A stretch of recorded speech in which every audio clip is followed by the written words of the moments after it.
There is a lot currently going on in gaming. Some for the worst, but some for the better.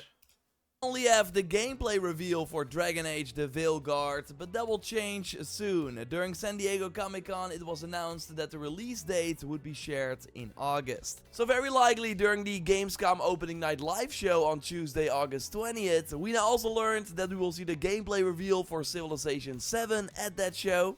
Oh man, Civilization 7, I am excited, but Dragon Age Veilguard, I'll pass. The gameplay does look okay, but the world looks like a half-assed cartoon, and the story is gonna be complete shit.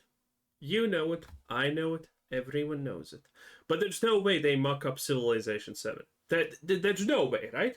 Monster Hunter Wilds will be playable for the first time at Gamescom, so I'm totally expecting another look at Monster Hunter Wilds probably gonna be a huge win. Gamescom opening night live as well. And it has been confirmed that Crimson Desert, that totally stole the show last year, will be back and even playable at the Pearl Abyss booth. Yeah, that's huge. So totally expect coverage on that game, of course, here on the channel. We also learned what Ubisoft will be bringing to Gamescom, 100 demos to This is so bad, man. If you haven't seen how bad Star Wars Outlaws is, I honestly suggest you don't, because that's just gonna.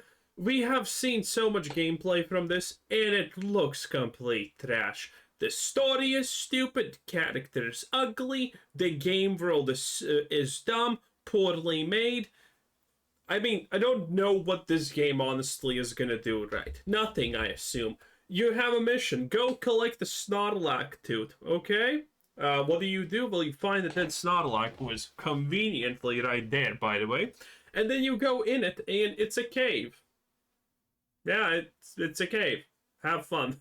It's so stupid.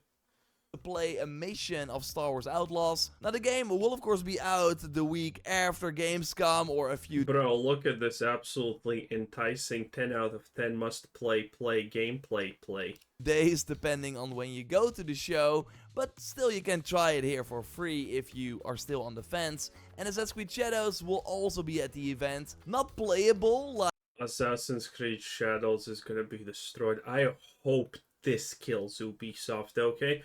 Ubisoft is 90% led by completely woke, out of their mind, out of this universe females that have absolutely no idea what anything honestly is. They are one step away from literally recreating roaring fire and flammable steel and bricks as the Acolyte did.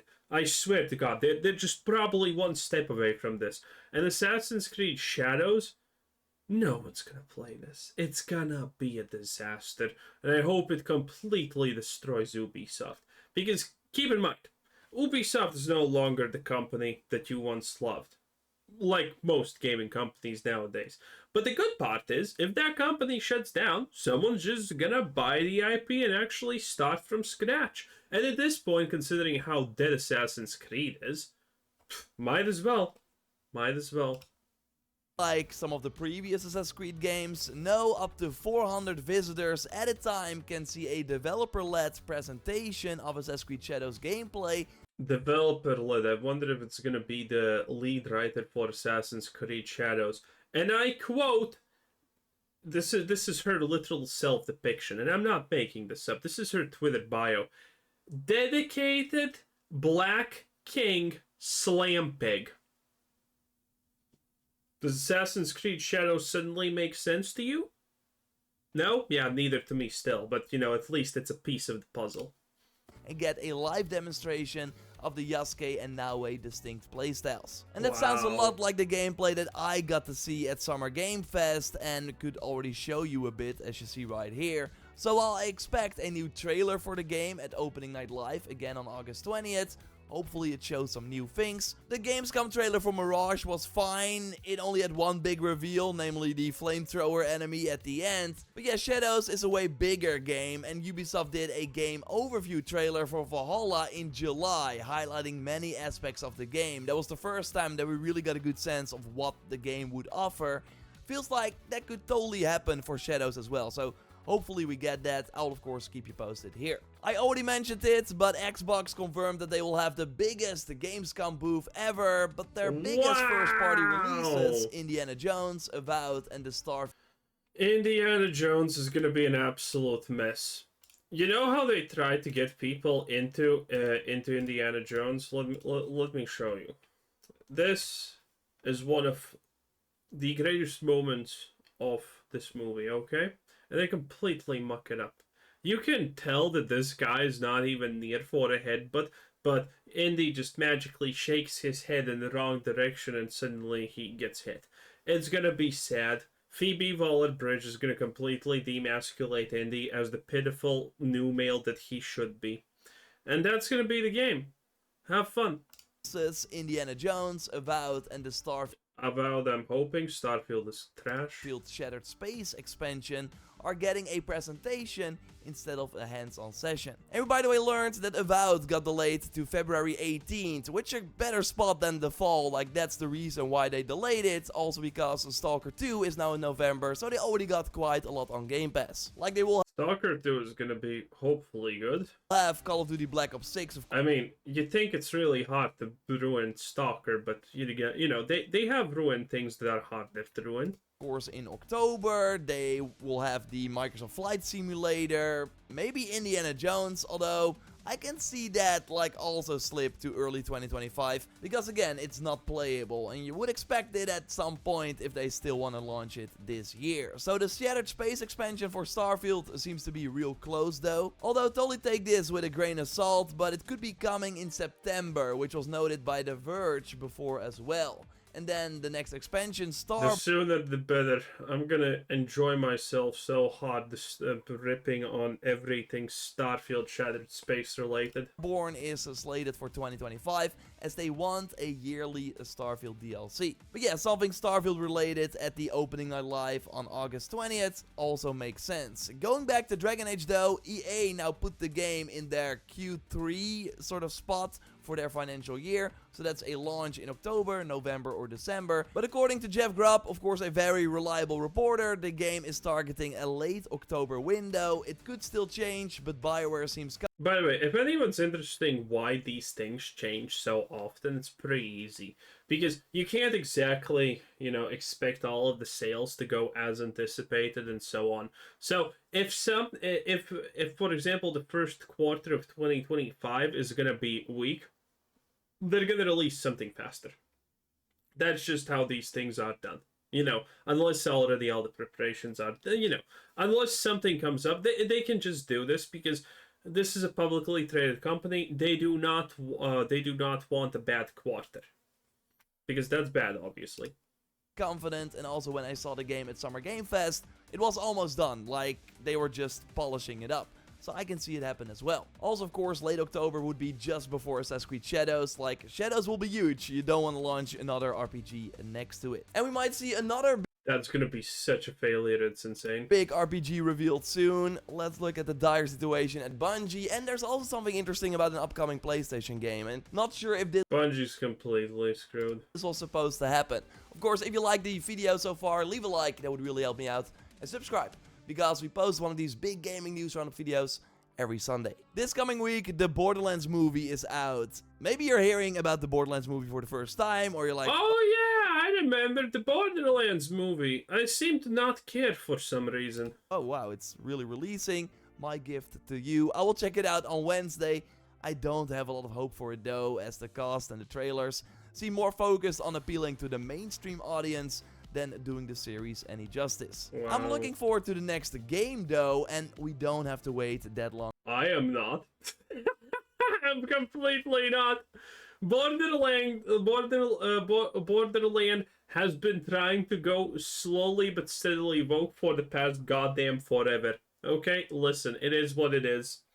Borderlands is completely dead in the water Anymore. I'm confident that our fans are going to be very, very happy with the next video game project when we are ready to announce it. And I will tell you that we're not going to be making... They completely ruined the story effectively by completely overshooting it with the Siren storylines and whatnot, and making all of this woman centric, you know, around women who don't know what's exactly going on, and stuff just happens because stuff just happens. This story got completely gutted. Okay, it is what it is, and the next one is probably gonna be as bad. Hopefully, I'm wrong because I love the Borderlands franchise. Not gonna lie, but I see very little hope. But if I'm incorrect, well, then I'm kind of happy. But again, currently, big doubt, big doubt. People wait for a long time before we announce it. And this according to Randy Pitchford, of course the Gearbox CEO. I don't think Gamescom makes sense, but a big reveal with a summer 2025 date at the Game Awards is totally something I could see. And we, by the way, now also learned that Tiny Tina's Wonderlands was bigger than the first Borderlands for Gearbox, so it's reasonable for our fans to expect more there. So a sequel during this console... No one liked Tiny Tina's Wonderland though. It doesn't matter that it sold more than the first one, because when Borderlands came in, it was a unique thing. It was new. It was a completely new, different franchise. There wasn't anything like it in reality. Tiny Tina was, oh wow, this is a complete 360 on everything that we kind of know. It's the same, but it's different. You know what I'm saying? So people were kind of excited for it, but it kind of lacked everything, to be honest, at the end, most people say. So, you know, doesn't really matter that it sells well, because there's not going to be a Tiny Tina Wonderland /2. Generation is totally going to happen, but they have to step it up. Like, it has to be more than just a Borderlands reskin. Really make it more of this medieval Borderlands style game. I will keep you posted on these future Borderlands reveals, but yeah, Borderlands 4 in 2025, I think it's a given. Another big game in 2025 will be Marvel 1943 Rise of Hydra, and this week it was announced that while Skydance Games, under the leadership of Uncharted creator Amy... There is okay, listen, Uncharted creator Amy, what's her face? She actually has balls, okay? Balls in the good sense. You kind of think that you can expect good things from her, but... the last time anything good Marvel related was delivered from us is now currently Marvel Rivals, and they are made by, what are they made by, Tencent or something like that? And Tencent does not give a shit about, you know, all of the Western garbage. But I don't expect much from the Rise of Hydra. I really think it's gonna fail somehow. Hennig is developing the game. They are now partnering with PlayOn to publish it. We still don't know a lot about this Unreal Engine 5 game that, yes, looks stunning. It's about a young Steve Rogers and a Black Panther in Paris. First they're fighting each other, but they will likely join forces later on. We still need to learn, like, about the price. How much is this gonna cost? What is the length? What is the actual gameplay? Or will it just... I mean, you see what I mean right here? Look at this. Length. There you go. I mean, this is gonna be the game. Have fun. What is the actual gameplay? Or will it just be cool looking cutscenes? I really hope this sticks the landing, and when we learn more, I will of course keep you posted. Okay, before we touch on the big Bungie PlayStation news, let's quickly look at this video from the Minister of Digital, who went to the PlayStation studios in Malaysia. So he made a video about it, but probably showed a bit more than he was supposed to, especially when looking at this concept art on a computer of characters in a kinda desert fantasy setting, but also this really cool image of the giant flying hat going towards probably the playable main character, you would think, who's protecting a lady in the back. So this seems... What is this? Seems to be on ArtStation, so I'm not sure if this was just an inspiration. It does look awesome. But yeah, the like sort of thing we see on the other computer with like the character and a sort of environment, this could totally be for Bluepoint's new IP. Because we also had this concept art appear online as posted on Twitter. Like, this seems to be for their new IP. So we're getting a new action adventure from the looks of it. IP from Bluepoint, sign me up. They've been working on it for over 3 years now. Would be cool to see it during an upcoming PlayStation show. I'm still holding my fingers crossed for a September PlayStation. I currently see nothing wrong with this. Interesting. PlayStation Showcase. Admittedly, I don't know anything about it also, but this seems currently fine. Interesting. The game we might see at that event is Marathon from Bungie, which is going to be an important moment for them because a lot is riding on this. Maybe you already saw it, but Bungie laid off 220 employees and is moving others to PlayStation. Hilarious. Yes, this next to the 100. Bungie was granted an absolute accidental juggernaut of an IP that literally stands out as the only type of its gameplay truly, aka Destiny. Warframe is close, but you know, it's not a 1-for-1 conversion, it's a like 1-to-5 conversion maybe. And Bungie just ruined it so hard. Bungie just completely dropped the ball with their woke garbage, Lightfall, and all of that shit. And now, obviously, after failure, and again, you guessed it, failure. Why do I have to say failure so much when we're talking about modern day video games? A mystery. Anyway, mystery or not, Bungie completely squandered everything with what? Inclusivity, diversity, DUI, and other woke type of garbage pandering.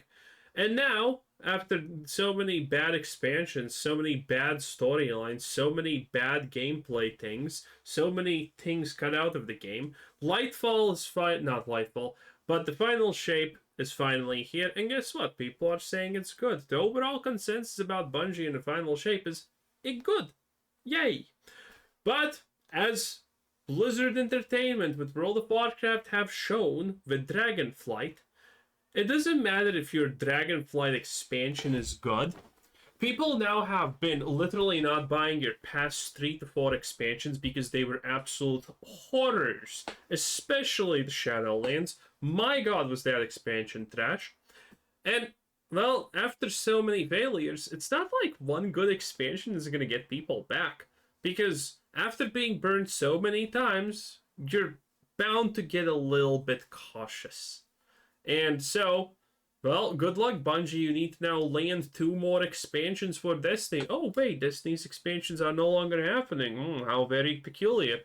So, what are you even gonna land now? Sony's taking over, boys. It's inevitable.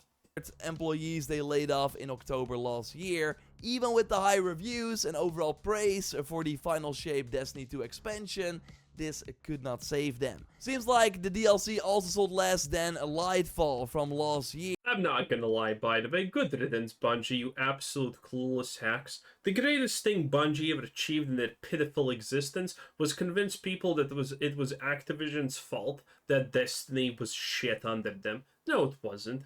Bungie is still a bunch of idiots. Good riddance. Maybe Destiny's... Well, if Sony knows one thing, it's bombing stuff. So maybe Destiny's gonna have a little bit of that. The same way that Sony makes rockets that bomb hospitals, maybe they can work something out here, okay?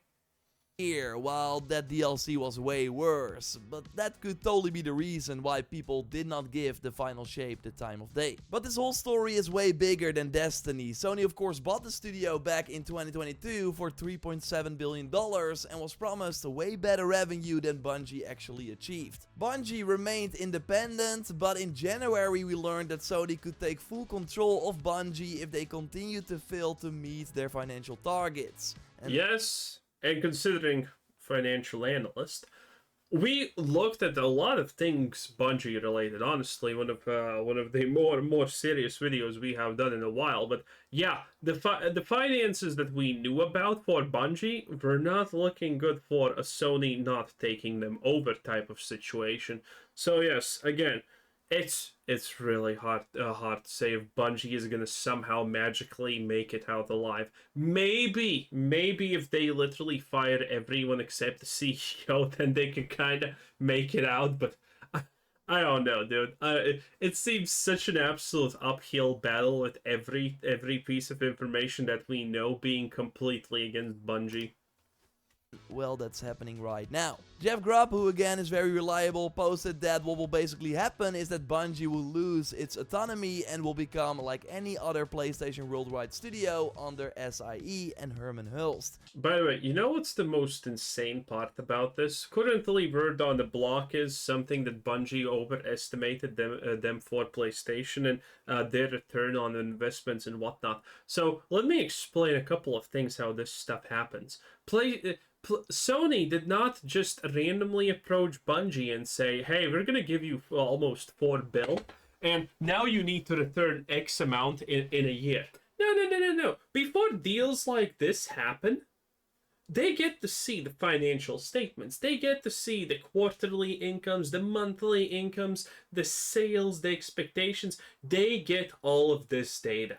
And the idea that Bungie thought that they can fucking lie to Sony about how valuable they actually are, in my opinion, is that Sony saw right through them. They saw that, well, we really want to get Bungie, and they're asking for almost $4 billion for them. Okay, this is possible, but how much do we ask in return from them? Oh, let's ask this. Every person who understands numbers has looked on Bungie's, income statements and sales numbers and whatnot, and there is no living hell that Bungie is going to be able to break this. And you know what Bungie does consider they're clueless hacks with absolutely no talent left in the jar, and especially... listen, if there's talent left in Bungie, that's definitely not in the financial department. Those people are fucking dumb as bricks. And Sony looked at it and said, yeah, sure, we're going to pay you for almost $4 billion, but you need to promise to return us this much on our investment every quarter or year or whatever the deal was. And Bungie's financial analysts were like, sure, buddy. Yeah, why not? This is doable. And then they instantaneously understood, wait a minute, this is actually not doable. What the fuck? I think Sony completely played Bungie because Bungie is just flat out blatantly incompetent.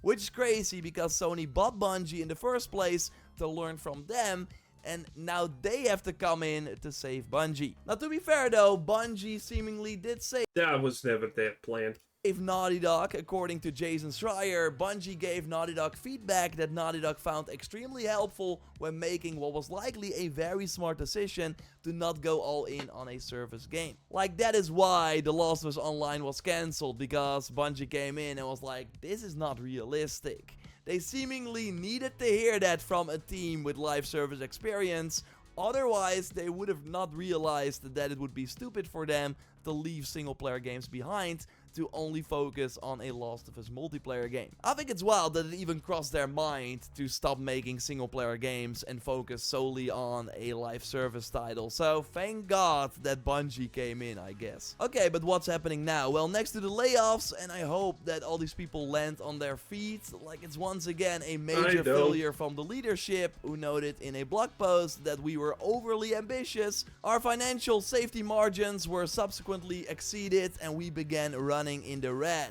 Sounds like something the leadership did, like...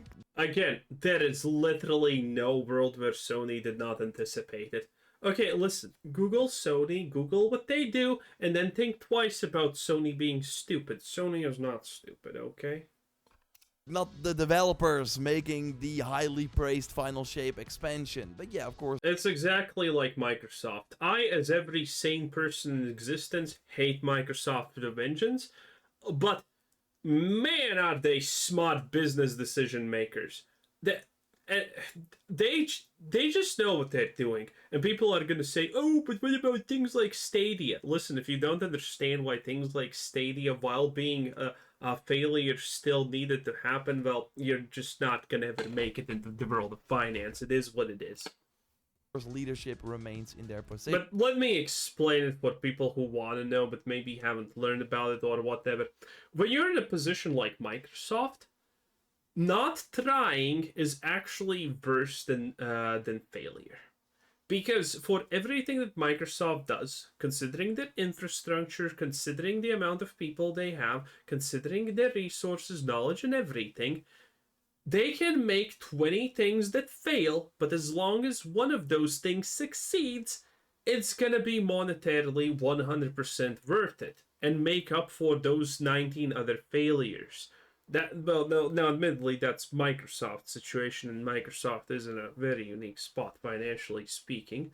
But, Stuff like that matters. The layoffs could have been worse if they did not integrate 155 of our roles, roughly 12%, into SIE over the next few quarters. So these people that worked at Bungie are going to work for PlayStation now. And this one is interesting. They're going to spin out one of the incubation projects, an action game set in a brand new science fantasy universe, to form a new studio within PlayStation Studios. Also, when Sony made this deal, they obviously knew about all the projects that Bungie is trying to make, and they probably looked at this and said, also, yeah, we're probably gonna get full ownership of Bungie. We're gonna take their autonomy away just from these random projects that they are doing, because they're kind of hopeless and just money burning pits.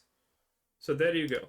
Studios to continue its promising development. Okay, like Bungie was working on many like smaller projects next to Destiny and Marathon, and yeah, we might see a new IP for PlayStation 5 at some point. Although only 40 people were working on this, so it's likely still far away. As for Bungie, we will have over 850 team members building Destiny and Marathon, and we will continue to build amazing experiences that exceed our players' expectations. That's still a lot of people for one studio, but we heard that Destiny will be going for a way smaller post-launch model with only 2 smaller DLCs, they call them content packs, and not 4, but 2 seasons per year. There's also no Destiny 3 planned, so this means that the game is going to have a short but painful death, right? Like, why would people stick around if you know there's nothing big happening in the future? So basically, a lot is riding on Marathon to be Bungie's savior, and that for a PvP extraction shooter in a very hard market is going to be tough. So yeah, let me know your take in the comments down below. The bottom line is that Sony bought a studio that was far past their peak, unless Marathon is like this groundbreaking title, which it can be. It will again be hard though. Like, if not, then the future is looking bleak for the studio, and I don't... Hey, it is looking bleak. No one can deny that one. Anyway, that was Joe Raptor. Bye-bye.